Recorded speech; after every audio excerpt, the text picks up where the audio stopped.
This has really been a really hard process for us. We have many of the delegates have been disrespected. If you talk to the delegates, there's many different Bernie delegates that feel very disrespected by the other Hillary delegates. It's just frustrating. We feel like the process has been a very crazy process. If you look at it in Massachusetts, Hillary won by a very small, tiny margin.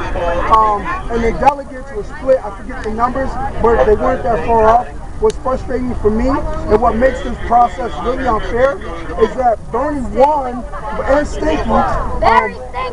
What really frustrates me is that Bernie won by like 60%, but yet the count last night was split 16-16. That makes no sense. So I don't know about you all. One of the reasons why I'm out here as a delegate is because I marched with the More People's Economic Human Rights Campaign on countless occasions, right? I went through this process, right? I support Bernie because his platform addresses all the issues that addresses the oppression that we all live under. And I came here because I hope this process will be a lot fairer and the least. But in the end, this process is just really a sticky process. Well, Bernie Sanders seems to have accepted the process and not well, it doesn't matter. Whether or not he accepted it is not the point. The point is whether or not it's a fair process. So let's look at that. Yes, he accepted the outcome, which is very noble. I got mad respect for him, right? I went to Hillary delegates and said, you know, congratulations on the win, right? I'd rather be noble about it, right? Than upset and pissed off the name. What I am going to do is I'm going to get involved and I'm going to help create change in my neighborhoods. One of the things we really need to focus on now is the down ballot, right? Because we need to get people in there, right, who will hold these people accountable. Woo! Yeah! Can you tell us a bit about your meal? What does it taste like? What are you eating? Well, I mean, can I taste it? Yeah, absolutely. Just like what's So, do you know anything about poverty? Or did you know that the city of Philadelphia right now, while they're holding this sparse process, that the foster care system is in receivership because a 10-year-old little boy died 10 years old 3 weeks ago from a bowel obstruction. Could actually go in and get hurt. It is no surprise to me because I was in 9 different foster homes myself. In many of the foster homes, I was raped and molested and abused in different ways, religiously and other different ways. My last foster home, the foster mother had sex with me and didn't want me to say anything. And called DSS, told her that I threatened her. When they came, I told them what happened and they kicked me out anyway. So with no place to go. It's okay that they're spending $43 million on security and we haven't housed anybody in 9 years? Well, here's the thing, and not even that, it's really ridiculous, but here's the thing. Yesterday, I, myself, and Jared, who's another delegate, several different delegates witnessed this. A man who was in a motorized wheelchair, his battery went out. They pushed him by the cart up to the gate and left him like inside the gate where no one could come in around, right? And we was asking him like, can somebody help this guy? Nobody wanted to do anything. It took us like screaming and yelling like, listen, who's gonna help this guy, right? So they got all this money for security, but not adequate help for people who need help. And if you look at this, right, this is just like this is a small viewpoint of what happens in this nation. They can't take care of people here right at the freaking convention. What makes us think they're going to take care of people in this country? It's not going to happen. We heard all these stories, right?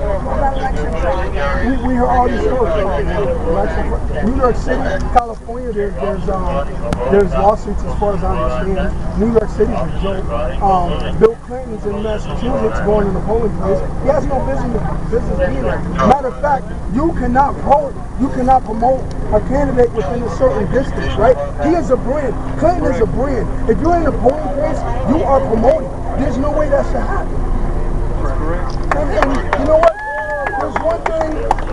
There's one other thing that I've been saying for years that people don't seem to get, right?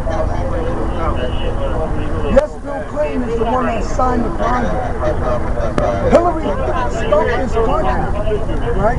Getting people so afraid of black people, calling some of us super predators that need to be brought to heel, right? Now, just check this theory out, right? If all you guys was hanging with me in about 97, and I had drugs on me, right? You don't go to jail under the joint venture.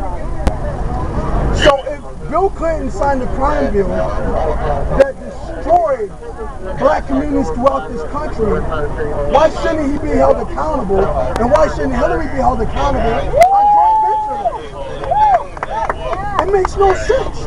And all I keep getting is that's politics. Are you kidding me?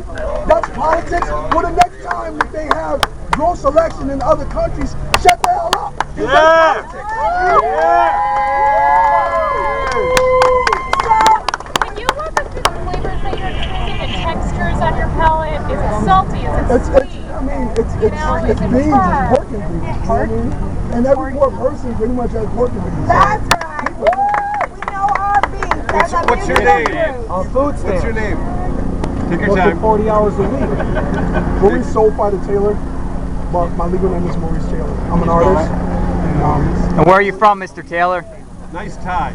Where are you from, Mr. Taylor? As a matter of fact, this time, let me tell you something, right?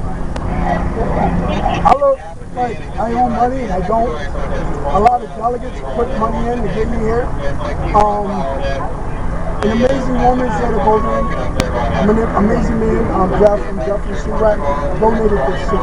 And I gotta call them out because they stand up and help the community out a lot where I come from.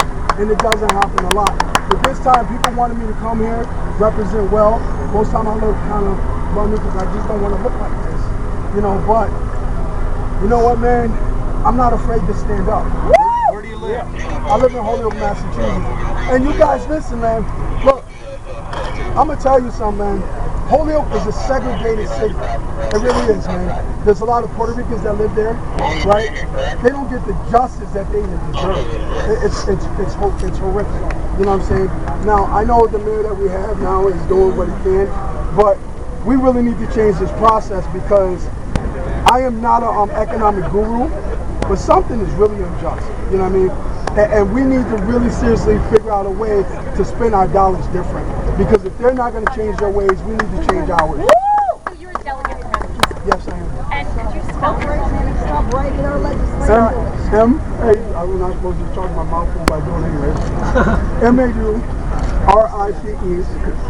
MAURICETAYLOR. And I was wondering if Charmaine Berberos, who's an indigenous woman from Denver, could say a couple words about what this sparse means to Native people in this country. Woo, Charmaine! I'm Charmaine Shark Barles, and I'm from Denver, Colorado. Listen Speak louder. Go ahead. Charmaine Shark